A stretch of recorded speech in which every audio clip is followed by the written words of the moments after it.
So, guys, instead of paying connection men money to help you relocate to the UK or wherever, Oladeji is going to share with us the pathway that he used to come to the UK that is not known to many, many, many people. This is for serious people, though. Wow. You guys are going to be surprised. Stop that. So, welcome, sir. Thank you so much for this opportunity. Yeah, thanks for having me. Yeah. Yeah. How long have you been in the UK? Yeah, I've been in the UK since 2021. Yeah, I moved to the Okay. UK 2021. Yeah. All right.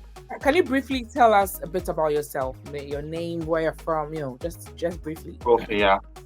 So my name is Oladeji Bitmos, and I'm a data analyst and also a data scientist. Yeah, and currently I work with a tech startup in the UK. So Okay. that's just basics about what I do. Yeah. When did you first hear about this particular category that you used to relocate to the UK? Okay, so back in 2020, I was trying to figure out different. I was trying to explore different routes to relocate to the UK. So I was considering the what's it called, the skilled worker visa, but I wasn't getting a lot of offers. And also I tried to look at the global talent visa as well, but the requirement was just so overwhelming. It was just so much, and I thought I couldn't meet up with the requirement. So I just took my time. I went to the UK government website and I looked at the different visa categories that was available, and I looked at the requirements. And I just looked at the startup visa and I was like, okay, it seems I meet all of the checklists of all that's required. And I was just like, you know what, let me just give this a try. And I was so surprised that I'm so surprised that it's actually a route that a lot of people have not explored and a lot of people do not know about or not talking about. Because I remember when I was trying to put my application together, I found it so difficult to get resources online that would guide me on how to put my application together. Yeah. So that was it was back in 2020 that I got to find out about the startup visa. Yeah. So what is the startup visa for those that are hearing it for the very first time? What is it? Okay, so the startup visa is a kind of visa that allows entrepreneurs from foreign countries to come to the UK to start up a business in the United Kingdom. The good thing about the startup visa is that you're not expected to have any startup funds or capital to start up a business. What's required of you is just a business idea and being able to prove to the Home Office that your business is innovative and your business can scale and grow in the United Kingdom. So it's not about a particular kind of business, it's just about any kind of business. So far you can prove that it's innovative and it's scalable and it has a potential for growth in the United Kingdom. So that's the basis of the startup visa. Yeah. Would you be kind to tell us exactly what your business idea was for you? Okay, so I'm into tech basically. So back home, I already had before I even found out about the startup visa, I already had a business idea. I was actually trying to launch in Nigeria. So I was just working on because my startup deals basically in developing softwares that help medical professionals in diagnosis. So I had this idea and I've done a little bit of research to back up my business idea. But when I found out about the startup visa, I just thought that okay, this is just a platform for me to get to the UK and at the same time launch my business in the UK at the same time. So I was able to pitch my idea. Me pitching the idea I was able to convince the Home Office that my business is innovative and my business has a potential for growth in the United Kingdom. So getting the startup visa is actually in stages, actually. First, it requires that there's what they call endorsing bodies. These endorsing bodies are selected by the Home Office to vet business ideas. The Home Office would not go through your business idea by themselves. So they selected these endorsement bodies to actually vet business plans. So when they vet your business plans and they see that it meets this criteria of being innovative and scalable and has a potential for growth, then they will issue you what is called an endorsement letter. So it's the endorsement letter that you use to make a visa application to the Home Office. Okay. Then it has some form of similarities with the global talent visa in a way, because that one as well, you have to convince the body before you get the approval and then apply for them. So what are the documents that you need to be able to convince this endorsement body? Okay, so if you go to the Home Office website, they have a list of approved endorsing bodies. So Okay. what you just need to do is just approach any of these endorsing bodies with what is called a pitch deck. A pitch deck is just like a summary of your business. So once you approach any of these endorsing bodies, they'll look at your pitch deck. If your pitch deck, if you are able to sell the business to them, like if you're able to convince them with just a pitch deck, then they'll ask you to go ahead and develop a comprehensive business plan. Hey. Hey. Yeah. Okay. It's not as difficult as it seems actually, but it's I a think whole you found it. I think you found it easy because you already in the process of launching or you had already started your own business. Yes, maybe, You had the yeah. knowledge about that. But imagine if somebody has an idea but has not really started the whole thing. It's like it's just an idea in their head. All these things will seem a big deal, trying to convince. I don't know if you get what I mean. Yeah, I understand what you mean, but if it's really a route that anyone wants to like follow or like go through it takes a lot of time. I won't lie to you. It takes a lot of time. It takes a lot of research, and it takes a lot of patience because me developing a business plan or a pitch deck to convince the endorsing body is one stage of it. The endorsing body accepting your business idea and asking you, okay, go ahead. Once they accept the pitch deck, they are most likely gonna accept your business plan. So what they'll just ask you to develop a business plan, and they will go through your business plan with you. If there needs to be any correction, they will go through it with you. And once they are satisfied with that, then they will issue your endorsement letter. So in my own case, it was my first time writing a business plan. I've never written a business plan by myself. So I tried to approach some business consultants to help me develop a business plan, but they really did not get my idea. I was trying to like explain it to them, but they really didn't get. So I just took the pain of writing the business plan from scratch. So it took a lot of time. It took me about 3 months to write the business plan all by myself, yeah. But anyone who wants to go through with this, if you can afford it, if you go through a business development organization, they can develop a business plan for you at a fee, and it won't take up to 3 months that I took because I'm not a professional in writing business plans, yeah. So that's why it took me that long to come up with a business plan. But I like the fact that you were willing to educate yourself and sit down and do it on your own. Exactly. That's really admirable, Because when I was trying to like develop my business plan, and I was actually looking for someone who has gone through that pathway, but I couldn't find anyone online. I couldn't find any resources online. So it was a whole lot for me. It was a whole lot because I had a regular job back in Nigeria, and the only time I had to write this business plan is when I get back from work. So it's just my free time at night. And there was a time I had to like take a 1 month annual leave at work just to concentrate on writing the business plan. So it took me a whole lot. It took me a whole lot, and that was because I couldn't get enough resources online. You are very determined, and you've done well. You've done yeah. Wow. Because I tried to explore different pathways to get to the United Kingdom because I knew I wanted to move to the UK. I knew I wanted to, and I just had to like look for various options in which I could just get myself to the UK. And then I stumbled on the startup visa. Wow. So how long did the whole process take you? How long would you say the whole process took you?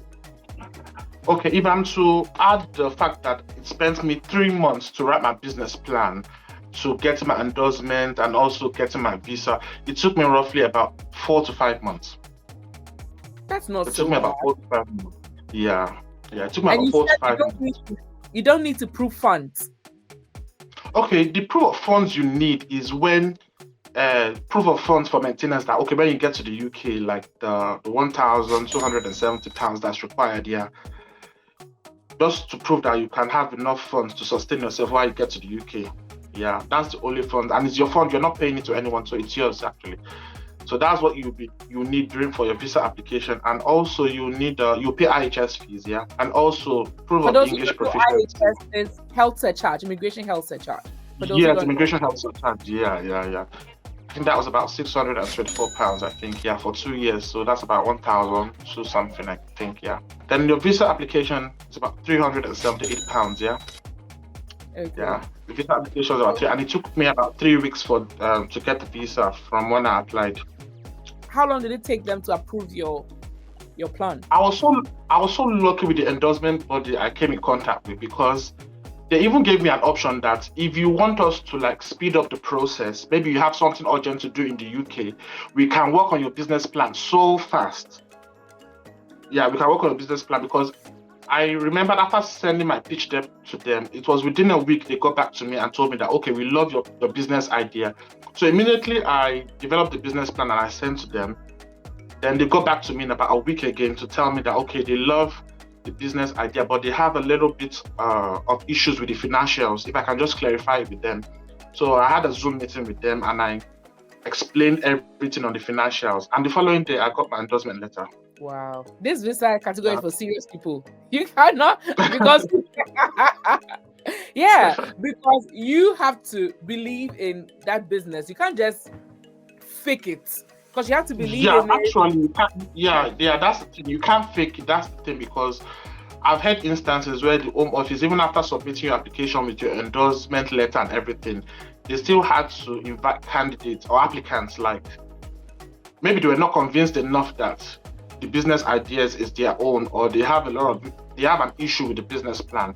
Wow. Because actually, I remember when I submitted my application, my endorsement body, they advised that I should attach my business plan, which I did not when I made a visa application. So the Home Office sent me an email that they want a copy of my business plan.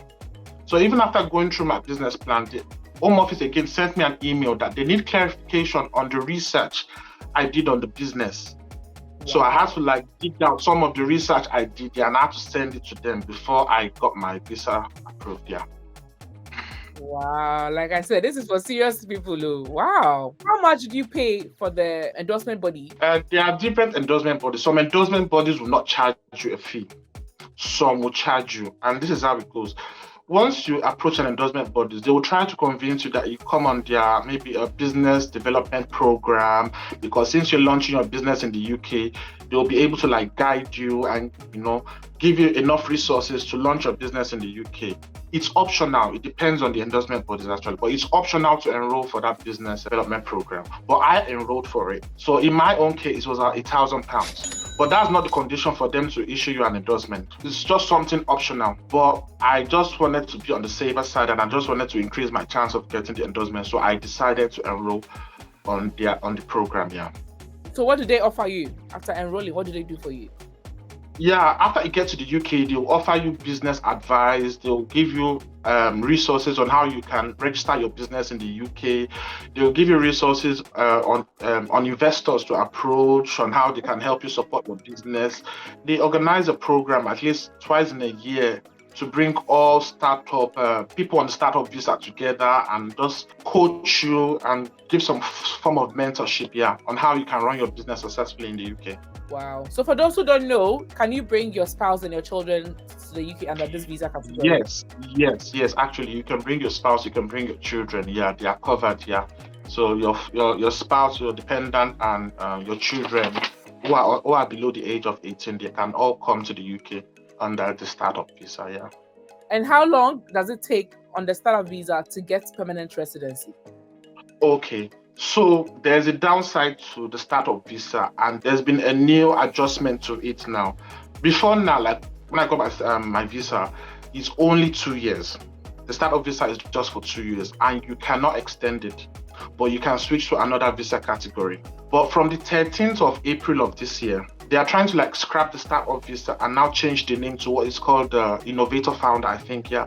So this visa, they merged it with the Innovator visa. The startup visa was merged with the Innovator visa, which means that if you're on the Innovator visa, actually, you cannot work with another company. It has to be just your company. And you need an investment of £50,000, which is not on the startup visa. But now they've merged both, so you don't need the £50,000 to start with, and you can work with any other company, and it just takes 3 years to get your indefinite leave to remain here. So for anybody that is applying now, it's going to be the Innovator Founder, and it's just for 3 years. It's the same requirement, the same process, and it just takes 3 years to get indefinite leave to remain. Wow, thank you for clarifying that. And for those of you that came before this adjustment, what happens?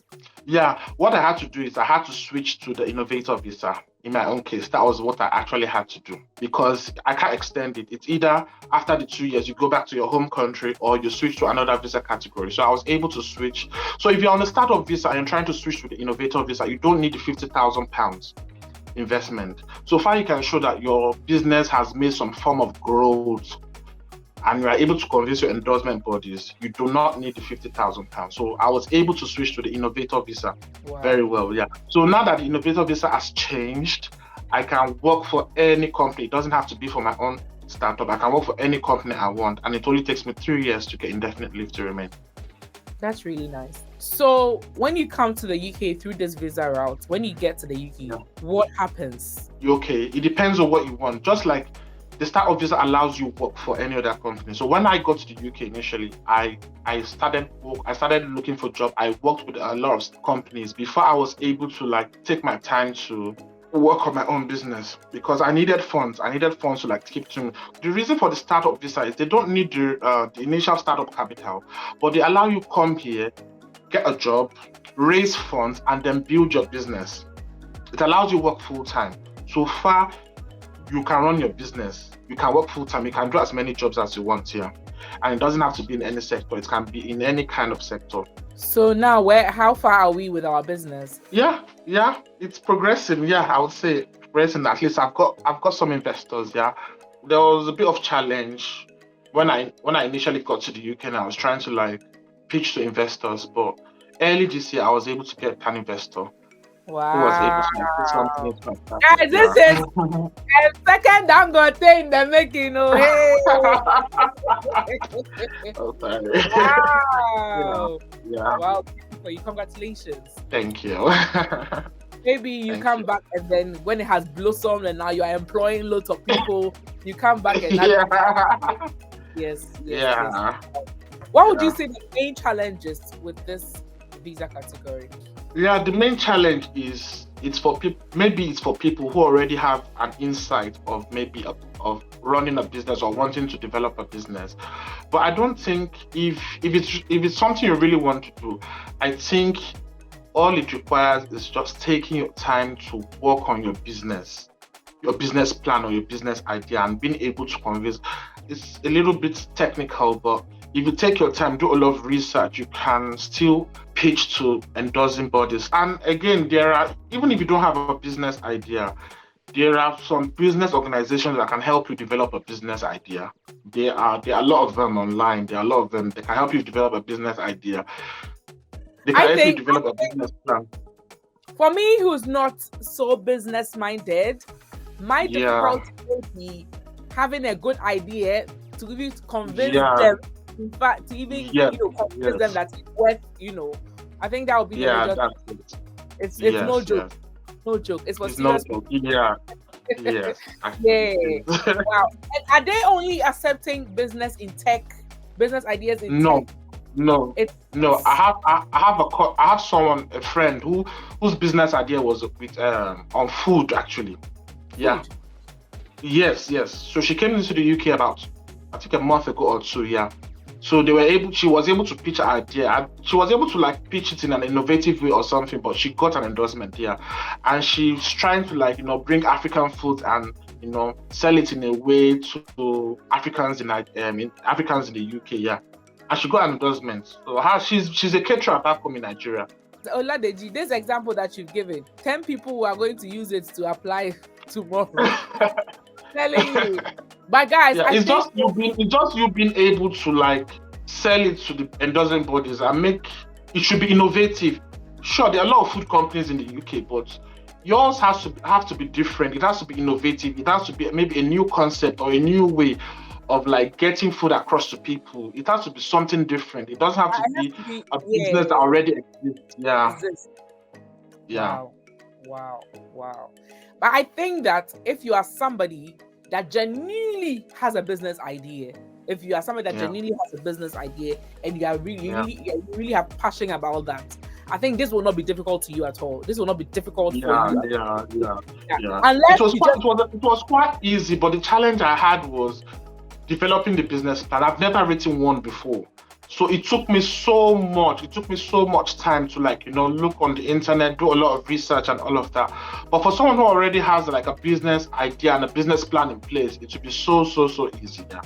And I like the fact that you did your business plan yourself, because if let's say you pay somebody to do it for you, if you should be called back to defend it, exactly. You might, I won't be able to defend it as much. Yeah. Like back in the university, those who pay people to do their project work for them, when it comes to their project, that's true. So I think it's really good, and I'm really happy that you are going this far, and I pray to God that your business gets even much bigger. Is it worth it? Yeah, it's worth it, because just like I said, when I was trying to explore different pathways to the UK, I was considering costs, and I was like, I don't want to go through the student route. I don't have money to pay school fees. And I don't want to come to the UK and be restricted to just 20 hours. And I'll still be thinking of how to pay school fees balance. But with the startup visa, there's no restrictions. I'm not paying school fees to anyone. I'm working and I'm earning my money, and I'm using my money to like start my business. So all my money is just coming directly to me. Can people reach out to you on social media? On Instagram, my name is Alim Bidmus, ALIMBIDMUS. So that's my handle on Instagram, so I can be reached on Instagram, Wow, thank you so much. And what advice would you like to give to people, your final words for people that are interested in coming through this pathway? Yeah, for people who want to explore this pathway to come to the UK, what I advise is just take your time to like work on your business plan, because in the past I've had people contact me and like, they've tried to pitch this business idea to this endorsement body, they did not accept. And I noticed that they say in the space of 2 weeks, they've been able to like come up with another business idea and send it again. So it requires that you take so much time and do a lot of research, not just look up the internet, look for one business idea and just send. No, it doesn't really work that way. It takes a lot of patience. So that's what I would advise. Just take your time, work on your business idea before sending it to endorsing bodies. Wow.